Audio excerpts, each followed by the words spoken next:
இப்போ ஃபைன் பேஸ்ட்டாக அரைச்சாச்சு. இப்போ இதை தண்ணி ஊற்றி கலந்துக்கலாம். ஃபைன் பேஸ்ட்டாக செஞ்சாச்சு. இப்போ குழம்பு எப்படி செய்யலான்னு பார்க்கலாம். அதுக்கு 4 ஸ்பூன் எண்ணெய். அடுப்பு ஆன் பண்ணிக்கலாம்.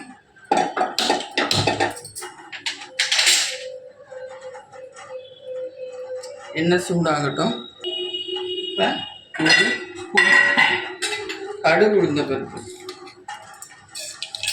சேர்த்தாச்சு. கொஞ்சோண்டு வெந்தயம் வீட்டிலேயே போட்டுக்கோங்க.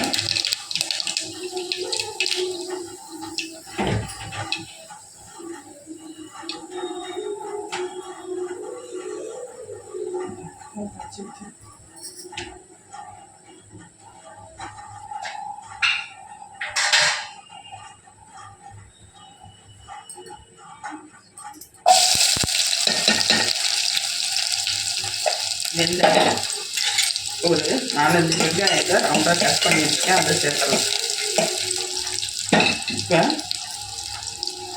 கல்லுப்பு 1 ஸ்பூனு,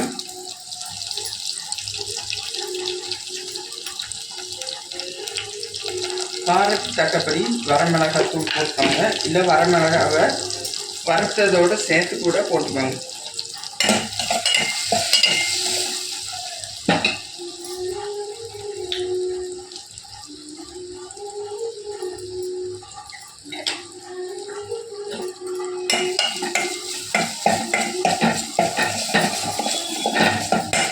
மஞ்சத்தூள் கொஞ்சோண்டு போட்டிருக்கேன்.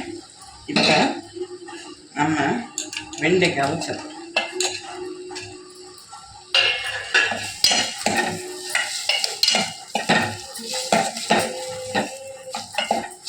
நல்ல பார்க்கவே கலர்ஃபுல்லாக இருக்குது. இப்போ நம்ம அரைச்சி வச்சுக்க பேஸ்ட்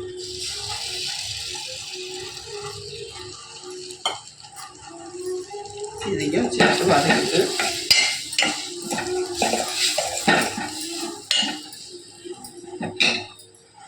புளி தண்ணியை சேர்த்தலாம்.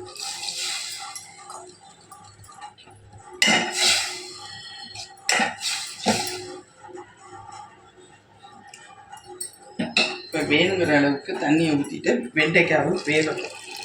இதில் பூண்டு கூட சேர்த்துக்கலாம். பூண்டு விருப்பவங்க சேர்ப்பாங்க. இது கொதிக்கட்டும்.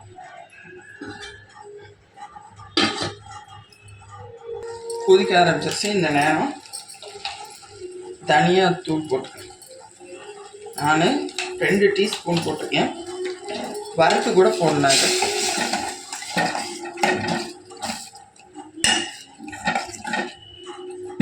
கொஞ்சம் தண்ணி சேர்த்துக்கலாம்.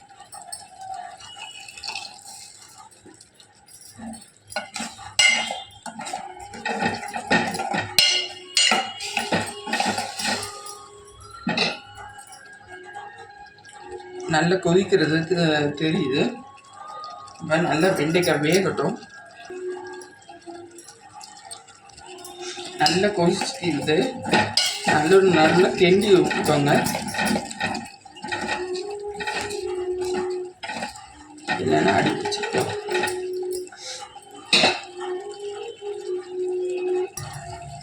வெண்டைக்காய் மிளகு குழம்பு ரெடி. அடுப்பு ஆஃப் பண்ணிடலாம். பவுலுக்கு ட்ரான்ஸ்ஃபர் பண்ணிவிட்டு காட்டுறேன் ஃப்ரெண்ட்ஸ். வெண்டைக்காய் மிளகு குழம்பு ரெடி.